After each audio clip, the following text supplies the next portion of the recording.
Hello guys, heartily welcome to my YouTube channel. I am going to explain Korean drama called Death Game in Hindi. ये horror action fantasy genres आधारित drama है। इस drama को अब तक IMDb पर 8.6 out of 10 की rating मिल चुकी है, जिससे आप ये समझ ही गए होंगे कि ये ड्रामा की कहानी कितनी स्पेशल होने वाली है। Okay guys, without wasting your time, let's begin the explanation. कहानी की शुरुआत में हम चोई नाम के एक लड़के उसको अजीब सी जगह में रोते हुए देखते हैं। वो चिल्ला चिल्ला कर यही कह रहा था कि मैं वहाँ क्यों जाऊँ, जबकि मैंने कुछ गलत किया ही नहीं है।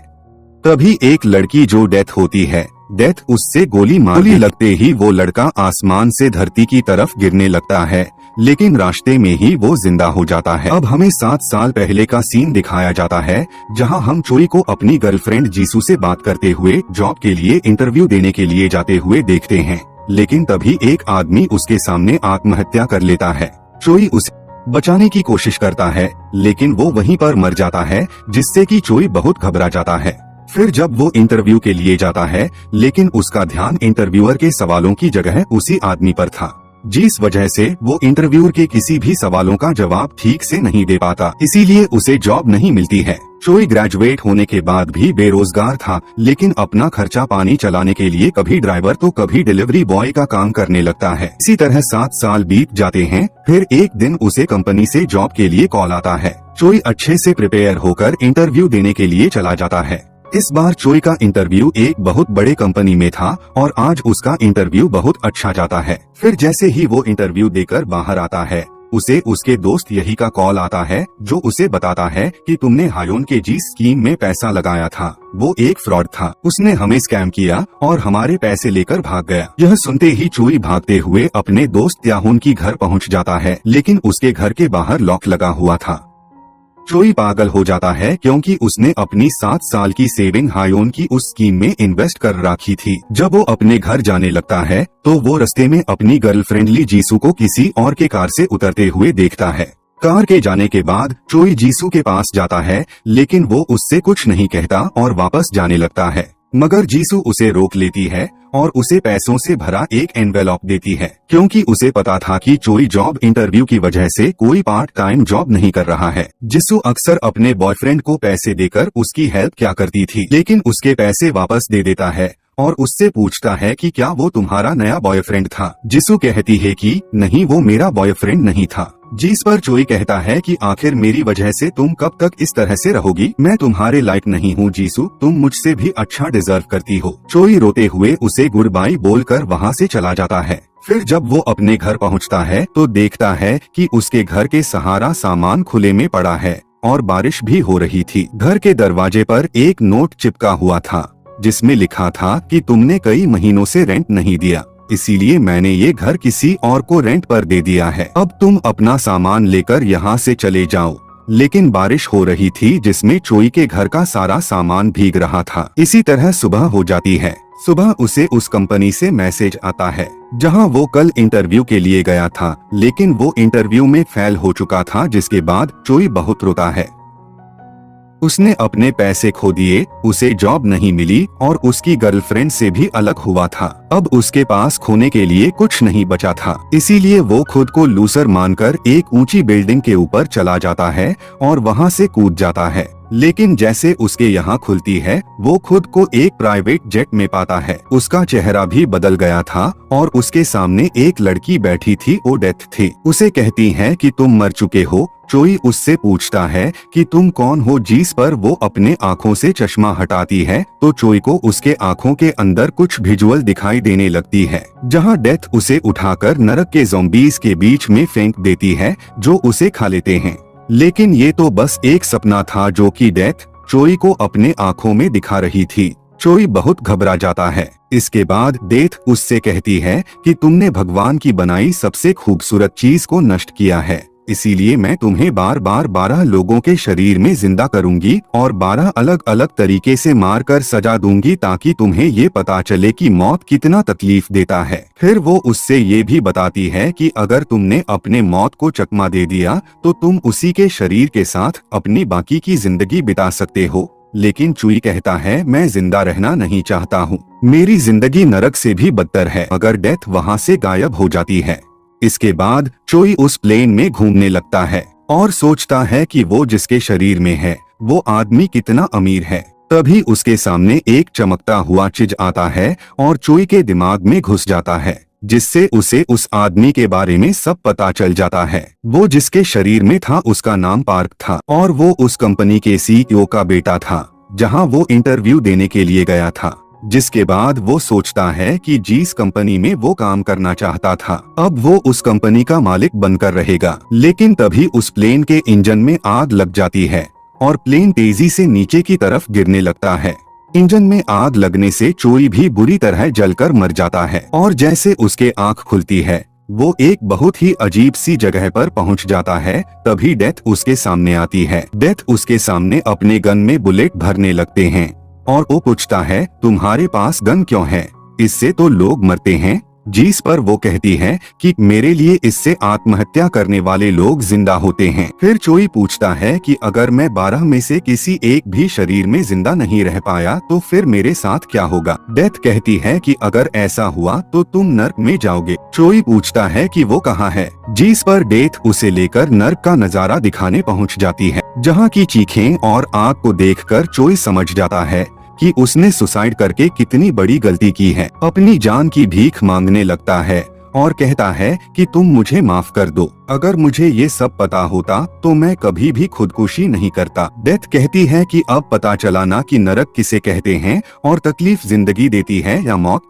फिर वो उससे कहती है कि अगर तुम नरक नहीं जाना चाहते तो ट्राई करो कि तुम किसी के बॉडी में तब तक जिंदा रहो, लेकिन अगर तुम 12 में से किसी के भी शरीर में जिंदा नहीं रह पाए तो तुम नरक में जाओगे और हमेशा के लिए वही रहोगे। तभी वो उसे गोली मारती है तो वो एक प्लेन से नीचे गिर रहा होता है। उसे कुछ समझ नहीं आता कि वो प्लेन से क्यों गिर रहा है। तभी मेमोरी और उसके दिमाग में घुसती है, जिससे उसे पता चलता है कि उस वक्त वो संगनाम के एक आदमी के शरीर में है, जिसमें बिना पैरासूट के एक प्लेन से नेट के ऊपर कूदकर वर्ल्ड रिकॉर्ड बनाने का चैलेंज लिया है। अगर वो ऐसा करता है तो उसे 3 बिलियन मिलेंगे, लेकिन वो नेट पर नहीं गिरता, वो आसमान से डायरेक्ट जमीन पर आकर गिरता है, जिससे कि वो बहुत ही बुरी तरह से मर जाता है। अब जब चोई की नींद खुलती है तो वो फिर से डेथ के पास पहुंच गया था। चोई डेथ से पूछता है कि तुमने तो कहा था कि मैं जिसके शरीर में जिंदा रहना चाहूँ रह सकता हूँ, लेकिन मैं तो जिसके भी शरीर में जाता हूँ वह तो मरने ही वाला होता है। डेथ कहती है कि ये तो बस कोइंसिडेंट है। फिर वो उससे फिर से एक गोली मारती है। इस बार उसके आंख खुलती है तो वो एक स्कूल स्टूडेंट के बॉडी में था, जहां वो देखता है कि एक लड़का सॉन्ग यानी कि चोरी का बिना पैरासूट के प्लेन से कूदने वाले वीडियो को देखकर हंस रहा है। वो उसे मारने के लिए जाता है क्योंकि वो किसी की मौत पर हंस रहा था, लेकिन तभी मेमोरी उसके अंदर घुस जाती है, जिससे उसे पता चलता है कि वो जिसके शरीर में है उसका नाम केवॉन है, जिससे स्कूल जाना बिल्कुल भी पसंद नहीं है क्योंकि स्कूल के सीनियर बच्चे उसे बहुत परेशान करते हैं। इसीलिए उसने सुसाइड करने का भी डिसाइड कर लिया था। चोई को जब ये सब पता चलता है तो वो उस स्टूडेंट को नहीं मारता और सीधे जाकर अपने सीट पर बैठ जाता है, जहां वो केवॉन के सुसाइड नोट को भी पढ़ता है। जिसके बाद चोई सोचता है कि अब इसके शरीर में हूँ इसलिए मैं नहीं मरूंगा तो ये कैसे मरेगा। वो ये सोचकर बहुत खुश होने लगता है, लेकिन तभी जिन नाम का एक लड़का आकर उसे मारता है और उससे पूछता है कि गधे कहीं के तुम क्यों हंस रहे हो, मैंने तुम्हें स्ट्रॉबेरी मिल्क लाने को कहा था। लेकिन चोई उठकर उसे मारने लगता है। जिनके दोस्त चोई को रोकते हैं तो वो उन्हें भी मारता है कि वन के अंदर चोई की आत्मा आ चुकी थी, इसलिए वो अपने से कम एज के लड़कों को खूब मारता है। लेकिन तभी वहाँ पर जिनका एक और दोस्त ताई आ जाता है, जो कि चोई से भी ज्यादा ताकतवर था। वो उसे खूब मारता है, जिसके बाद 2 लोग केवान को पकड़ लेते हैं और जिन उसे मारने लगता है। लेकिन तभी टीचर वहाँ पर आने वाले थे, इसलिए जिन उसे कहता है कि मैं तुम्हें स्कूल के बाद बताता हूँ। फिर स्कूल के बाद जिन और उसके दोस्त फिर से केवान को मारने लगते हैं, लेकिन ताई जिन से कहता है कि अब हमें इसे जाने देना चाहिए, हमने इसे बहुत मार लिया। लेकिन जिन उसी को मारने लगता है।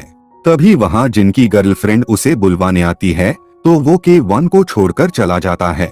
इसके बाद चोई केवान के घर जाता है तो देखता है कि वो बहुत ही मिडिल क्लास बच्चा है। फिर रात को के-वन की माँ घर आती है तो चोई को उस दिन माँ कहने में बहुत ही अजीब लगता है, मगर जब वो उसे अपने बेटे की तरह केयर करने लगती है तो उसे अपनी माँ की याद आने लगती है। वो के-वन के माँ को अपनी माँ की तरह देखकर रोने लगता है। के-वन उसकी माँ जब उससे पूछती है कि क्या हुआ तो वो कहता है कुछ नहीं। अब हमें नेक्स्ट डे के-वन के क्लास का सीन दिखाया जाता है।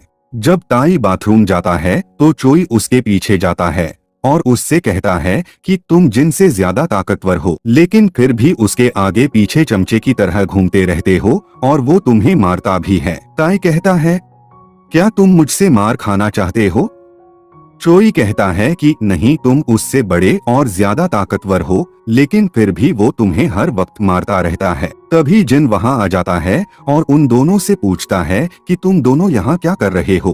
ताई कहता है कुछ नहीं, बस इसे इसकी औकात याद दिला रहा था। जिस पर जिन उसे मारते हुए कहता है कि तो फिर अच्छे से समझाना। इसके बाद वो वहाँ से चला जाता है। उसके जाने के बाद ताई भी वहाँ से जाने लगता है, लेकिन चोई उसके पीछे जाता है। तभी ताई उसे बताता है कि मैं जिन से नहीं डरता बल्कि उसके सीनियर फ्रेंड से डरता हूँ। अगर मैंने जिन को कुछ भी किया तो वो अपने सीनियर फ्रेंड को ले आएगा, जिससे मैं एक बार पहले ही जिन के चक्कर में पिट चुका हूँ। फिर थोड़ी देर के बाद जब चोई लंच कर रहा था तभी जिन वहाँ आकर उसका सर सूप के बॉल में डाल देता है, लेकिन चोई पूरा का पूरा बॉल उसके सर पर उलटकर भाग जाता है। जिसके बाद वो ताई से उसे पकड़कर लाने को कहता है तो वो कहता है मैं उसे पकड़ने के चक्कर में अपना लंच क्यों मिस करूं। इस तरह से वो उसके इंसल्ट कर देता है। यह सब उसकी गर्लफ्रेंड भी देख लेती है। थोड़ी देर के बाद जिन अपने सीनियर फ्रेंड्स के साथ स्कूल में पहुंच जाता है, लेकिन वो उन्हें यह बोलकर लाया था कि ताई ने उसकी इंसल्ट की है, लेकिन ताई के देता है कि नहीं, मैंने उसे कुछ नहीं किया, के-वन ने उस पर सूप डाला था। फिर जब वो सीनियरों से जाकर देखते हैं तो चोई उससे कहता है कि क्या हुआ भैया। उसकी मासूमियत देकर सीनियर जिनसे कहता है कि तुम गधे एक बच्चे को नहीं संभाल सकते, इसे मारने के लिए तुमने मुझे यहाँ बुला लिया। सीनियर और उसके दोस्त जिनको धमकाते हुए उससे कहते हैं कि हम बच्चों पर हाथ नहीं उठाते, तुमने क्या हमें अपना बॉडीगार्ड समझ रखा है। इसके बाद वो वहाँ से चले जाते हैं। सीनियर के जाने के बाद तो ताई जिनको मारते हुए कहता है कि गए तुम्हारे दोस्तों तुम्हें छोड़कर, अब तुम्हें बचाने वाला कोई नहीं। जब जिन वहां से जाने लगता वो अपनी गर्लफ्रेंड को सीनियर के साथ देखता है। अब हम चोई को रात के वक्त देखते हैं, लेकिन तभी जिन पीछे से आकर के-वन के सर पर ईंट मार देता है और फिर ईंट से कुचल कुचल करके के-वन को जान से मार देता है। के-वन के मरते ही चोई वापस डेथ के पास पहुंच जाता है। अब उसके पास 9 लाइफ बचे थे। चोई डेथ के ऊपर चिल्लाने लगता है क्योंकि वो बार बार उसे ऐसे आदमी के अंदर भेज रही थी जिसकी जिंदगी प्रॉब्लम में चल रही थी। चोई कहता है कि इस तरह से तो मैं नर्क में ही जाऊंगा, जो मुझे नर्क में जाना ही है तो मुझे अभी ही डाल दो, मैं मौत के वक्त होने वाले दर्द को बर्दाश्त नहीं कर सकता। जिस पर वो कहती है कि नरक तो मौत के बाद मिलेंगी, लेकिन इससे पहले तुम्हें सजा भुगतना पड़ेगा। फिर से उसे सूट कर देती है। इस बार जब चोई की आंख खुलती है तो कुछ लोग उसे टचर कर रहे थे। उनका लीडर चोई से पूछता है कि लड़की और पैसा कहाँ है। चोई कहता है कि मुझे नहीं पता। वो लोग फिर से उसे पीटने के लिए आगे बढ़ने लगते हैं, लेकिन तभी मेमोरी अंदर आकर घुस जाता है, जिससे उसे पता चलता है कि उसका नाम ली है और वो एक बहुत ही खतरनाक गैंगस्टर का टीम मेंबर है, जिसकी एक बहुत ही खूबसूरत सी बीवी है। एक दिन बॉस अपनी बीवी को बहुत मारता है, जिसके बाद वो ली से कहती है कि मैं यहाँ नहीं रहना चाहती, क्या तुम मेरे साथ चलोगे। जिसके बाद ली सबसे पहले अपने बॉस के 10 मिलियन चुराकर किसी सेफ जगह पर पहुंचाकर अपनी बॉस की बीवी से मिलने के लिए जाने लगता है, लेकिन रास्ते में ही बॉस के लोग उसे पकड़ लेते हैं। ली तो पकड़ा गया था, लेकिन बॉस की बीवी भाग गई थी। चोई को जैसे ये सब पता चलता है, वो बॉस और उसके लोगों को मारकर वहाँ से भाग जाता है, लेकिन बॉस के कुछ लोग उसके पीछे पड़ जाते हैं। वो बैग से भाग रहा था और उनसे बचने के लिए अपनी बाइक एक बिल्डिंग से दूसरे बिल्डिंग पर कूदा देता है, जहाँ उसकी बेक्सिने स्विमिंग पूल में गिरती है, जिससे कि उसकी जान बच जाती है।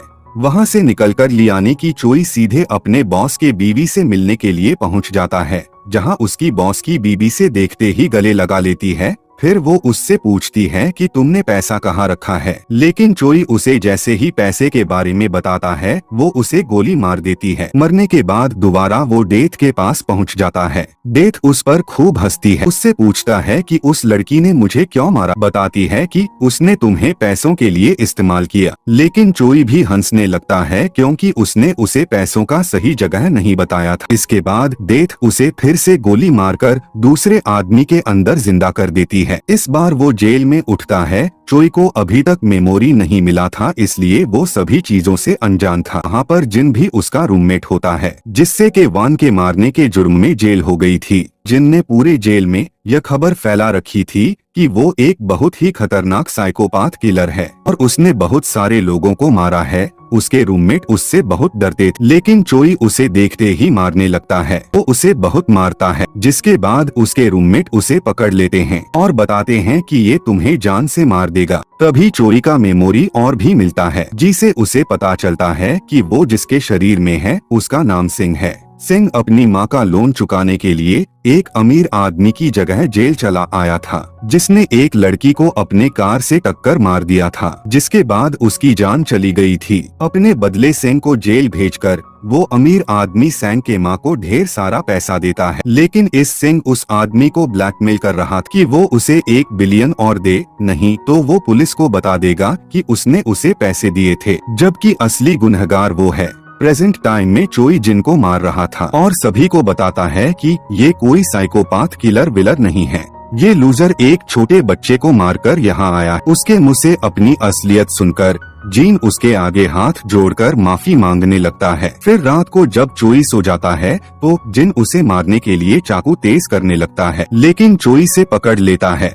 फिर से उसे मारने लगता है। पहले तो चोई सोचता है कि वो उसे मार दे, लेकिन उसे वहाँ से बाहर निकलकर उसे वो बेग ढूंढना था जिससे उसने अपने बॉस की बीवी के साथ मिलकर चुराया था। इसलिए वो उसे वो सारी बातें बताने लगता है जो उसमें के वान के साथ किया था। जिन पूछता है कि तुम्हें यह सब कैसे पता है, तो वो उसे बताता है कि मैं मरे हुए लोगों से बात कर सकता हूँ। जिन इतना डर जाता है कि वो अपने पैंट में सुसु कर देता है। जिन पूरा पागल हो जाता है। फिर हम सिंह को जेल से छूटते हुए देखते हैं। सिंह को लेने के लिए वही आदमी आया था जिसके चक्कर में वह जेल गया था। वो उससे पैसे देता है कि सैंग ने उसे कहा था कि अगर तुमने मुझे और पैसे नहीं दिए तो मैं पुलिस वालों को बता दूंगा, लेकिन चोई अमीर आदमी से पैसे लेने से साफ मना कर देता है और वहाँ से चला जाता है। चोई वहाँ से डायरेक्ट उस जगह पर जाता है जहाँ पर पिछली बार उसने पैसे छुपाए थे। वो वहाँ से सारे पैसे निकालकर सैंग के घर चला जाता है। उन पैसों में डायमंड भी होते हैं। तभी उसे सैंग की मम्मा का कॉल आता है जो उसे मिलने के लिए बुला रही थी, क्योंकि वो अभी अभी जेल से छूटा था। इनकी माँ की आवाज सुनकर चोई को अपनी माँ की याद आने लगती है। वो अपनी माँ को याद करके खूब रोता है। फिर वो आधे पैसे एक मॉल के लॉकर में रखकर बाकी के पैसों को लेकर सैंग की माँ को देने के लिए निकल जाता है, लेकिन तभी रास्ते में एक आदमी उसे चाकू मार देता है, जो उससे पूछता है कि तुम कौन हो जिसके बेटे को तुमने कार से ठोका था। लेकिन चोई उसे बता देता है कि तुम्हारी बेटी को टक्कर मारने वाला मैं नहीं बल्कि कोई और था। इसके बाद उस लड़के का बाप वहाँ से भाग जाता है, लेकिन उसके जाते ही जो लड़का उसके साथ जेल में था वो वहाँ आ जाता है। चोई को लगता है कि शायद वो उसे बचा लेगा, लेकिन वहीं उससे चाकू मार देता है, क्योंकि जिस आदमी के बदले सिंह जेल गया था उसने उसके जेल मेट को उसे मारने के लिए पैसे दिए थे कि फ्यूचर में उसके लिए कोई परेशानी न खड़ी कर। चोई फिर से मरकर डेथ के पास पहुंच गया था। चोई बहुत रोता है क्योंकि वो बहुत परेशान हो गया था और अब उसके पास 7 लाइफ ही बचे थे। चोई डेथ से कहता है कि चलो मारो मुझे। डेथ उसे फिर से मार देती है। इस बार उसे होश आ जाता है तो वो एक बच्चे के अंदर उठता है, लेकिन वो रोने लगता है क्योंकि उसे लॉकर से पैसे निकालने थे। कि उस बच्चे की माँ वहाँ आती है और उसे अपने साथ लेकर गुस्से में चली जाती है। वो बच्चे को कार के पीछे बैठाकर उस पर बहुत चिल्लाती है क्योंकि अपने बच्चे की वजह से वो बहुत डिस्टर्ब थी। वो उसे घर ले जाकर सोफे पर फेंक देती है। तभी उस बच्चे का बाप आता है और जबरदस्ती उस बच्चे को एक्सपायर्ड फूड खिलाने लगता है क्योंकि वो भी अपनी बच्ची से प्यार नहीं करता था। तभी वहाँ पर चाइल्ड अब्यूज सेंटर से कुछ ऑफिसर आते हैं क्योंकि उन्हें पता चला था कि वो अपने बच्चे को मारते पीटते हैं, लेकिन उस बच्चे के डैड चाइल्ड वेलफेयर डिपार्टमेंट में थे। इसलिए पुलिस वहाँ से चले जाते हैं। लेकिन चोई रो रो कर उन्हें रोकने की कोशिश करता है, लेकिन वो एक बच्चे की आवाज नहीं समझ सकते थे। वो नहीं रुकते, मगर उनके जाने के बाद उस बच्चे की माँ तकिया से उस बच्चे का गला दबा देती है। बेचारा चोई एक बार फिर से मर चुका था। वो डेथ के ऊपर बहुत चिल्लाता है, क्यों उससे उस बच्चे की माँ बाप जैसे लोगों को सजा देनी चाहिए, न कि उसे। डेथ कहती है कि उसका हिसाब तो एक ना एक दिन होकर रहेगा, लेकिन तुम्हारा गुनाह इन सबसे बड़ा है। और वो फिर से उसे गोली मार देती है। इस बार चोई की नींद खोलती है तो वो भागते हुए उस मॉल में जाता है जहां उसने अपने बच्चे से पहले वाले जन्म में पैसे छुपाए थे। तभी वो देखता है कि इस बार लड़के के बॉडी में है, वो एक मॉडल है। उसके पोस्टर भी वहां लगे हुए थे। तभी मेमोरी शरीर में घुसती है, जिससे उसे पता चलता है कि उसका नाम जिंग है और वो एक मॉडल ही है। चोई सोचता है कि अब तो मेरे पास पैसा और शकल दोनों है, इस बार तो मैं नहीं मरने वाला हूँ। चोई जंग के घर चला जाता है, जहाँ वो उस कपल के अरेस्ट की न्यूज देखता है जिसने उस बच्चे को मारा था। तभी उससे जंग के एक दोस्त का फोन आता है, जो उसे एक VIP पार्टी में आने के लिए कहता है। जंग वहाँ जाता है तो उसका दोस्त उसे बताता है कि ये पार्टी टैगिंग ग्रुप के CEO ने रखी है। तभी वहाँ पर टैगिंग ग्रुप का CEO आता है। ये वही आदमी था जिसके पास चोई अपना आखिरी इंटरव्यू देने के लिए गया था। अगले दिन चोई को जंग का बड़ा भाई से उठाने के लिए आता है और उसे कहता है कि जल्दी करो, तुमने कहा था कि आज तुम कैफे में मेरी हेल्प करोगे। जिसके बाद चोई उसके साथ कैफे चला जाता है और वहाँ वेटर का काम करने लगता है। लेकिन तभी वो वहाँ पर अपनी गर्लफ्रेंड जीसू को देखता है, जो हर रोज उस कैफे में कॉफी पीने के लिए आया करती थी। चोई काम करते हुए बस उसे ही देखे जा रहा था। तभी उसका भाइयों से बताता है कि वो एक बहुत ही फेमस नोवेलिस्ट है। जिसके बाद चोई यूट्यूब पर जीसू के फिक्शनल नोवेल के सक्सेसफुल होने के बाद के इंटरव्यू को देखता है, जहाँ वो इंटरव्यूअर को बताती है जो उसके सक्सेस होने के पीछे उसके बॉयफ्रेंड चोई का हाथ है। लेकिन उसने अब तक चोई को यह नहीं बताया कि उसका नॉवेल सक्सेसफुल हुआ है। ये इंटरव्यू चोई की आत्महत्या करने वाले दिन का था। इसके बाद चोई लाइब्रेरी में जाकर उसकी लिखी हुई उस फेमस बुक को पढ़ने लगता है, जिसमें चोई और जीसू के लव से रिलेटेड बहुत सी बातें लिखी हुई थी। तभी उसे रियलाइज होता है कि उस दिन जो एनवेलप जीसू उसे दे रही थी, उसमें उसके नॉवेल्स का प्रेड मनी था। फिर कैफे में जीसू से मिलने के लिए वही लड़का आता है जिसके कार से उस दिन वो उतरी थी। दरअसल वो लड़का जीसू का भाई था, लेकिन चोई ने उसे समझाने का मौका ही नहीं दिया था। फिर अगले दिन जब जीसू कॉफी पीने के लिए आती है तो चोई उसके पास जाता है और उससे कहता है कि अब बहुत अच्छा लिखती हो, क्या आप मेरी कहानी सुनना चाहोगी? जीसू कहती है हाँ, क्यों नहीं, बताओ क्या है तुम्हारी कहानी। जिसके बाद चोई अपने सुसाइड के बाद की कहानी सुनाने लगता है, जिसमें वो बताता है कि कैसे उसके सुसाइड करने के बाद डेथ उसे बार बार जिंदा करके मार रही है। उसकी कहानी बस कहानी ही लगती है, इसलिए वो इग्नोर कर देती है और कहती है कि आगे की कहानी तुम मुझे कल सुनाना। जीसू वहाँ से चोई के फोटो के पास जाती है और उसे देखकर खूब रोती है। वो कहती है तुम्हारे जाने के बाद मैं खाती हूँ, पीती हूँ, सोती हूँ, लेकिन थोड़ा भी खुश नहीं रहती। मैं तुम्हें बहुत मिस करती हूँ।